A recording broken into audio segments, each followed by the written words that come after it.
यार देखो, जब भी सनी देओल आता है तो उसी के ऊपर क्यों इल्जाम लगता है कि सीक्वल लेकर आया, इमोशनल फैक्टर में, नॉस्टैल्जिया फैक्टर के अंदर पिक्चर को चला दिया, दम है तो सिंगल पिक्चर लेकर आओ और चला कर दिखाओ, ये है वो है। तो एक बात बताओ, इस वक्त कम से कम साउथ ले लो चाहे बॉलीवुड ले लो, कौन सा ऐसा एक्टर है जो सीक्वल नहीं कर रहा है? कौन सा ऐसा एक्टर है जो अपनी पिक्चरों के पार्ट 2 नहीं लेकर आ रहा है?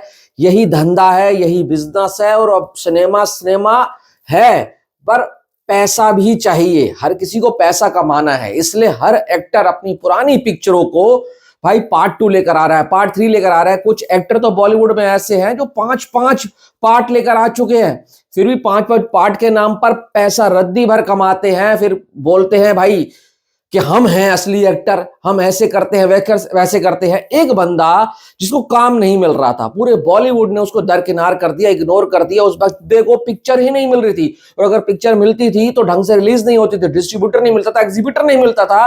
बंदे की पिक्चर आती थी, कब चली जाती थी, किसी को घंटा फर्क नहीं पड़ता था।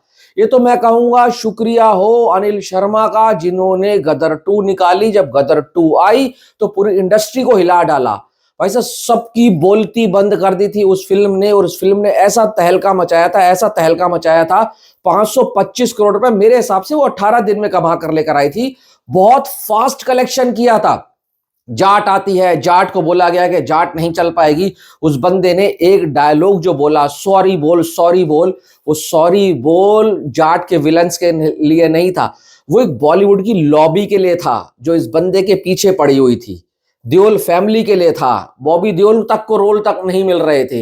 इन दोनों भाइयों ने 2023 में ऐसा कमबैक किया, ऐसा कमबैक किया भाई साहब, दिल खुश हो गया। वो जो हार्टलैंड होता है ना, वो जो आम जनता होती है, वो मैंगो पीपल जो होते हैं, वो डेली रोजमर्रा वाले जो होते हैं, जो फैक्ट्री जाते हैं, जो सनी देओल की फिल्में आज भी पुरानी वाली डाउनलोड कर करके देखते हैं, घातक, घायल, जिद्दी, ये सब फिल्में देखते हैं, तो वो ही भाई कह रहे थे कि सनी देओल को वापस लेकर आओ, असली मास हीरो सनी देओल है। आती है बॉर्डर 2। बॉर्डर 2 ने 5 दिन के अंदर 212 करोड़ रुपए का कलेक्शन कर लिया इन जस्ट 5 डेज। डे 1 आता है 32, day 2 40, day 3 57, day 4 63 and day 5 भाई साहब आपका 20 करोड़ के आसपास गया है। लोग कह रहे थे कि भाई साहब वीकडेज आने दो, ये फिल्म खत्म हो जाएगी, धराशायी हो जाएगी, और इस फिल्म ने वहां पर भी सब लोगों की जुबान के ऊपर ताला लगा दिया। अब ऋतिक रोशन का कल रात को स्टोरी डाली उन्होंने कि भाई साहब Border 2 love them all, congrats to all team. तो ये ऋतिक रोशन नहीं है, ये कृतिक रोशन है। कृतिक रोशन हर पिक्चर को सपोर्ट करता है। अभी थोड़े दिन पहले इसने भाई साहब वीरदास की हैप्पी पटेल देखने गया था, उसको सपोर्ट किया था। कि कुछ ही एक्टर ऐसे हैं इंडस्ट्री के अंदर जो एक एक्टर के लिए खड़े रहते हैं। साउथ में तो बहुत चलता है, साउथ में तो भाई साहब बहुत सपोर्ट किया जाता है अपने फेलो पार्टनर को, अपने साथ वाले एक्टर को, पर यहां पर ऐसा नहीं है। हाँ, यहां पर मैं ये नाम भी लेना चाहूंगा अजय देवगन का। जब बॉर्डर 2 रिलीज भी नहीं हुई थी ना, तो अजय देवगन ने उससे पहले ही इस पिक्चर को सपोर्ट कर दिया था। और सलमान भाई तो हैं ही हैं, सलमान भाई तो मैं बोल रहा हूं सनी देओल को अपने भाई की तरह रखते हैं। भाई मानते नहीं है, भाई हैं। उन्होंने तो भाई साहब हमेशा से सपोर्ट किया है, चाहे जाट आए, चाहे भाई गदर 2 आए, चाहे बॉर्डर 2 आए। नहीं तो कोई और एक्टर तो आगे ही नहीं आता। अब कल पार्टी रखी गई टी सीरीज के ऑफिस में, कुछ गिने चुने ही लोग थे। ये पार्टी उन लोगों के मुंह के ऊपर तमाचा है जो इस एक्टर को, इस मास एक्टर को भुला चुके थे। मैं तो कहूंगा कि अगर आपको लगता है कि भाई ये बंदा सिर्फ नॉस्टैल्जिया में कमा रहा है ना, तो जिस दिन काशी रिटर्न हो गया, घातक वाला काशी, जिद्दी वाला देवा, तो मैं बोल रहा हूं तो क्या होगा, अपने 2 आ गई बॉबी देओल के साथ, तो और मजा आ जाएगा, क्योंकि उसके अंदर इमोशनल फैक्टर होगा। भाई इस बंदे के पास इतनी पिक्चरें हैं, अगर ये खुद का भी पैसा लगाए और राजकुमार संतोषी बढ़िया बढ़िया डायरेक्टर ढूंढ कर लेकर आए ना, तो इसके लिए 200-250 करोड़ करना हलवा है। पर मैं उन लोगों के लिए वीडियो बना रहा हूं जो कहते हैं सनी देओल सिर्फ और सिर्फ इस वक्त जो है ना नॉस्टैल्जिया पे खेल रहा है, पुरानी पिक्चरों को रीमेक, वो सीक्वल लेकर आ रहा है। तो भाई अभी इक्का आ रही है, फिर भाई साहब और पिक्चर है इनके पास, रामायणा में लिया गया है, रामायणा पार्ट 2 में भी इनका रोल होने वाला है, मेन रोल होने वाला है। जबकि हनुमान जी के एक पूरा कैरेक्टर के ऊपर पिक्चर बन रही है। बहुत फिल्में एंटनी साइन कर ली है इन्होंने एक्सेल के साथ, फरहान अख्तर के साथ। अब कल न्यूज आती है कि बॉर्डर 3 भी बनेगी, और एक और पिक्चर के लिए अनुराग सिंह ने इनको साइन कर लिया है। भाई इस बंदे के पास कम से कम 7-8 पिक्चरें हैं और अभी मार्च में गबरू भी आनी है। वो साउथ की कोई पिक्चर का रीमेक है आई थिंक, पर उसकी स्टोरी बहुत जबरदस्त है। तो यार जिस बंदे की पिक्चरों पे ध्यान ही नहीं दिया जा रहा था कि रिलीज होगी नहीं होगी, होगी तो कैसे होगी।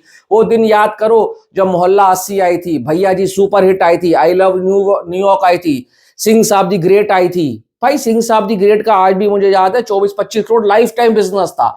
आज बंदा एक दिन में 40-40 करोड़ फेंक कर मार रहा है, और कमी उस फिल्म में भी नहीं थी। पर वही है कि बंदे को हटा दिया गया था, मीडिया ध्यान ही नहीं देता था। वो कहते हैं ना चढ़ते सूरज को हर कोई सलाम करता है।